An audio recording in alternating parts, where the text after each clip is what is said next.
Mazda just dropped one of the most controversial reveals of the year, and trust me, the internet is already on fire about it. The all-new 2026 CX-5 isn't just a facelift or a mid-cycle refresh. This is a complete ground-up redesign of Mazda's best-selling SUV worldwide, and they made one decision that has enthusiasts absolutely losing their minds. Here's the thing. Mazda intentionally sacrificed power for efficiency. They looked at that glorious turbocharged engine that made the CX-5 one of the most fun-to-drive compact SUVs on the market and said, you know what? We're done with that. At least for now. So, the question everyone's asking is this. Did Mazda make a brilliant strategic move for the future, or did they just kill the soul of the vehicle that put them on the map? Stick around because today we're diving deep into everything that changed, everything that improved, and most importantly, everything Mazda risked with this brand new global SUV. And I promise you, by the end of this video, you're going to have some strong opinions one way or the other. Let's start with what you actually see. At first glance, you might think Mazda just gave the CX-5 a minor refresh, some new headlights, maybe a tweaked grille. Wrong. This is a completely new generation with proportions that have been fundamentally reworked from the ground up. The numbers tell the story. The 2026 CX-5 now measures 184.6 inches long, that's 73.2 inches wide and 66.5 inches tall. In real terms, that means it's grown over 4 inches longer, about half an inch wider, and just over an inch taller than the outgoing model. But here's where it gets interesting. The wheelbase, that's the distance between the front and rear axles, has been stretched to a full 110.6 inches. That's a massive increase, and it's not just about looking good on paper. A longer wheelbase means better stability at highway speeds. It means more interior space, especially in that crucial second row where your passengers actually spend time. And it means increased cargo capacity, which, let's be honest, is one of the main reasons people buy SUVs in the first place. Visually, Mazda stuck with their Kodo design language, but they've evolved it in some really interesting ways. The lines are more muscular now, more assertive. The headlights are sharper and more angular, giving the front end a more aggressive, almost predatory look. The grille sits deeper into the fascia, creating more depth and shadow, which honestly makes it look way more expensive than it actually is. There's this sense of maturity to the design now, like the CX-5 finally grew up and started taking itself seriously. But check out the rear end because there's one detail that's straight out of the luxury playbook. Mazda ditched the traditional circular emblem and went with individual MAZDA letters spread across the tailgate. It's a small change, but it completely transforms the rear aesthetic. It's minimalist, it's elegant, and it's exactly what brands like Range Rover and Lincoln have been doing to elevate their designs. Mazda is clearly signaling that they're playing in a different league now. The new alloy wheel designs, the sculpted shoulder lines, the full LED taillight treatment. Everything comes together to create this more athletic, more modern appearance. Mazda describes it as an SUV designed for both urban environments and weekend adventures. But the truth is, this thing looks way more global than ever before. It's got that European refinement Americans are starting to appreciate, combined with the solid, substantial presence that the US market absolutely demands. The result? A CX-5 that's more balanced, more commanding, and finally has the road presence to match its premium aspirations. This isn't trying to be cute anymore. This is a serious player. Now let's talk about where Mazda really leveled up, the interior. This is where the transformation gets dramatic. Mazda took serious inspiration from their flagship models, the CX-80 and the CX-60, and brought that premium feel down to their volume seller. We're talking more refined materials, significantly better sound insulation, and an ergonomic layout that's completely centered around making the driver's life easier. The center screen is where things get interesting. Depending on which trim you choose, you're getting either a 12.9-inch or a massive 15.6-inch touchscreen display. And here's the game changer. Mazda finally integrated Google's ecosystem directly into the infotainment system. That means native Google Assistant, Google Maps with real-time traffic updates, and access to the Google Play Store for apps. And yes, that also means they finally killed off that old rotary dial controller from the previous Mazda Connect system. Good riddance. The digital instrument cluster is now a crisp 10.25 inches, and the higher trims still get that gorgeous panoramic sunroof and the Bose audio system with 12 speakers that honestly sounds incredible. But where you really notice the difference is in the space. There's more room everywhere. The second row gained meaningful increases in headroom, shoulder room, and leg room, all thanks to that extended wheelbase we talked about earlier. The rear doors open wider now, making it way easier to install child seats or help elderly passengers in and out. The rear bench splits 40 to 20 to 40, which is perfect for those times when you need to carry both people and long cargo items. And the cargo area? It's grown to 20.6 cubic feet behind the second row, expanding to a massive 71.3 cubic feet, with the seats folded down.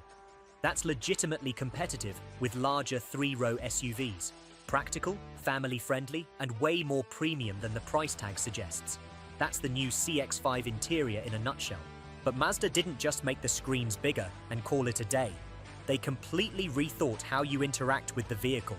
The new human-machine interface, or HMI, prioritizes voice commands through Google Assistant. You can control climate, navigation, media, all without taking your hands off the wheel or your eyes off the road.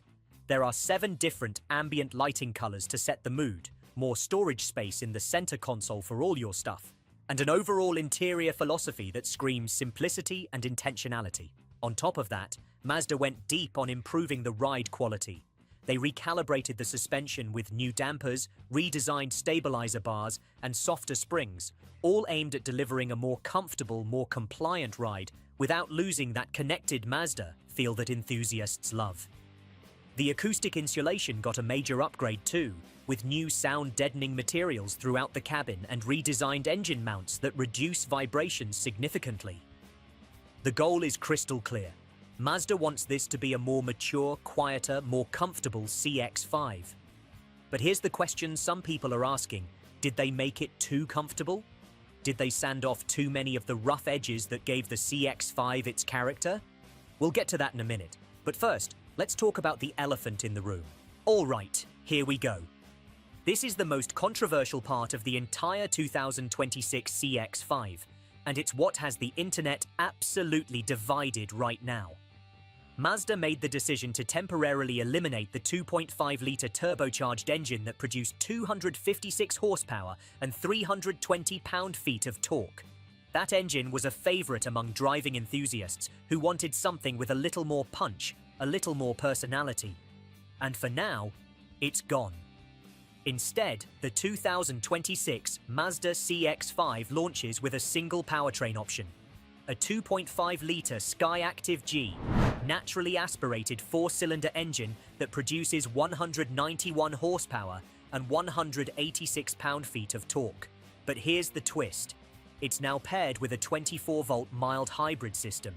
Yes, it's still naturally aspirated, but it now features cylinder deactivation technology and a complete reprogramming focused entirely on efficiency, not performance. The 6-speed automatic transmission carries over, but it's been recalibrated to deliver smoother or sportier shifts depending on which drive mode you select. You can still choose between front-wheel drive or all-wheel drive configurations, and the towing capacity maxes out at a respectable 4,400 pounds, which is actually pretty solid for this segment. But let's talk acceleration, because this is where things get real. The 0 to 60 time now sits between 10.5 and 10.9 seconds, depending on whether you have front-wheel drive or all-wheel drive. For context, the previous generation's CX-5 with the naturally aspirated engine did 0 to 60 in about 8.1 seconds. The turbocharged model, it hit 60 in just 6.2 seconds. That's a massive difference. Mazda chose silence, smoothness, and efficiency over driving excitement. And in that process, they absolutely gave up some of the sporty character that made the CX-5 one of the most entertaining compact SUVs to drive. Now, before you leave an angry comment, hear me out. There's a method to this madness, and it all comes down to regulations and market realities. With this new powertrain setup, the 2026 CX-5 achieves fuel economy between 30 and 33 miles per gallon combined, depending on whether you go with front-wheel drive or all-wheel drive. That's a noticeable improvement over the previous generation, And it's exactly what modern buyers, especially in Europe and increasingly in the US, are demanding. Carbon dioxide emissions drop to between 157 and 169 grams per kilometre, which means it comfortably meets strict European emissions standards that are only getting tighter. In terms of the actual driving experience, the throttle response is now more linear and progressive. There's no sudden surge of torque that pins you to your seat like the turbo models used to deliver. Mazda recalibrated the steering feel and the accelerator pedal mapping to provide a smoother, more predictable, and more comfortable experience in city traffic and on the highway. But here's the thing many enthusiasts are saying. The CX-5 doesn't excite anymore. It's trying to win you over with refinement and quietness, not with adrenaline or driving passion. It's more efficient, absolutely. But it's also more rational, more restrained, more boring. At least that's what the critics say. Now, Mazda has hinted strongly that more powertrains are coming. There are whispers of a plug-in hybrid variant arriving later, possibly even the return of that turbocharged engine in a hybrid configuration. But for now, if you want that spirited driving experience, you're out of luck. And that's a tough pill to swallow for a lot of CX-5 loyalists who loved what the turbo model represented. Let's switch gears and talk about something Mazda has always done exceptionally well. Safety. Mazda announced an expanded safety package for the 2026 CX-5, though they haven't revealed every single detail just yet. What we do know is that all the essential systems are still there and accounted for. Automatic emergency braking with pedestrian and cyclist detection, lane departure warning, adaptive cruise control that adjusts your speed based on traffic, lane keep assist to help you stay centered. These are all standard or widely available across the lineup. Mazda has also promised to include additional advanced features in this generation, but they've been frustratingly vague about specifics. The previous generation CX-5 earned the highest possible safety ratings, 5 stars from NHTSA, which is the National Highway Traffic Safety Administration, and it earned the Top Safety Pick Plus award from the IIHS, the Insurance Institute for Highway Safety. Those are the gold standards in automotive safety testing, and if Mazda maintains that reinforced structure and adds even more electronic driver aids, the 2026 CX-5 should continue to be one of the safest compact SUVs you can buy. That said, I have to call out one issue. Brands like Hyundai, Kia, and Toyota are now offering all of these advanced safety systems as standard equipment, even on their base trim levels. Mazda, on the other hand, still reserves some of the most important safety features for their higher, more expensive trims. It's excellent safety technology, no question, but the approach feels a bit elitist compared to what competitors are doing. If you're going to charge premium prices, give us premium safety across the board, not just at the top. Now let's talk money, because this is where things get interesting. In the United States, the 2026 Mazda CX-5 is expected to start around $31,000 for the base trim and climb up to around $37,000 for the top-tier Premium Plus model with all the bells and whistles. That represents a slight increase over the 2025 model year pricing, which honestly isn't surprising, given the amount of new technology and features Mazda packed into this thing. The trim levels in the US will likely follow a familiar structure. The base S trim, then Select, Preferred, the Sporty Carbon Edition, and finally the loaded Premium Plus at the top. Each step up adds more luxury, more tech, and more convenience features. Leather upholstery, heated and ventilated seats, wireless charging, head-up display, all the good stuff. Mazda is sticking with their standard warranty coverage. 3 years or 36,000 miles for bumper-to-bumper protection, and 5 years or 60,000 miles for the powertrain. That's pretty much industry standard, though some competitors are starting to offer longer warranties to sweeten the deal. One thing worth noting, the CX-5 still uses a timing chain instead of a timing belt, which means you avoid that expensive replacement service that some other brands require. That's a nice long-term cost savings. However, all this new technology, especially those massive touchscreens, could mean higher repair costs if something goes wrong outside of warranty. More tech means more complexity, and more complexity usually means bigger repair bills. Just something to keep in mind. So here's where we land after all of this. The 2026 Mazda CX-5 is bigger, more comfortable, more technologically advanced, and more refined than any CX-5 that's come before it. But it's also quieter, more rational, and frankly, less exciting to drive. Mazda fundamentally changed the character of this vehicle. They replaced the thrill of that turbocharged engine with the smoothness of a mild hybrid system.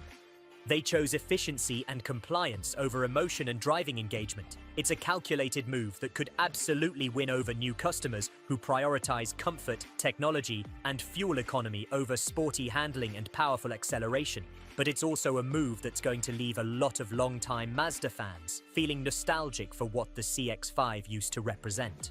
If you value sophisticated design, high-quality materials, and a well-balanced overall package, this SUV is a legitimately smart choice. It's comfortable, it's practical, it's handsome, and it's going to serve you reliably for years. But if you're someone who loves to feel the road, who wants to hear the engine respond aggressively when you mash the throttle, who gets a thrill from spirited driving on a winding back road, you're going to have to wait. Wait for the plug-in hybrid variant that's supposedly coming. Or wait for the rumored return of that turbocharged engine in some form. Because right now, this ain't it. Mazda made a bet. They're betting that the market is moving away from driving excitement and towards sustainable efficiency. They're betting that buyers care more about tech integration and interior refinement than they do about 0 to 60 times. And honestly, they might be right. The data shows that most people don't actually use that extra power most of the time anyway. They want something comfortable for their commute, something practical for family road trips, something that won't destroy their wallet at the gas pump. But here's my take, and you can let me know if you agree or disagree in the comments. Mazda built their entire modern reputation on the idea that driving should be fun, that even practical family vehicles can have soul, that engineering excellence means more than just checking boxes on a spec sheet. That's what made Mazda special. That's what made the CX-5 stand out in a sea of boring, appliance-like crossovers.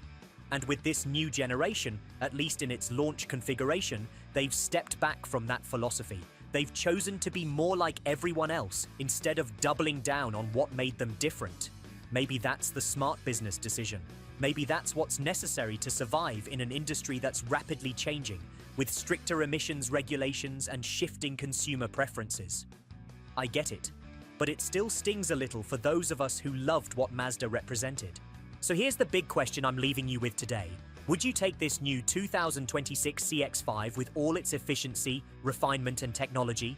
Or would you rather have the previous generation, the one that still had a bit of that sporty soul, that turbocharged option, that driving engagement that made you smile on your morning commute? Drop a comment below and let me know where you stand. And if you enjoyed this deep dive, hit that subscribe button and turn on notifications because we've got a lot more automotive content coming your way. Thanks for watching, and I'll see you in the next one.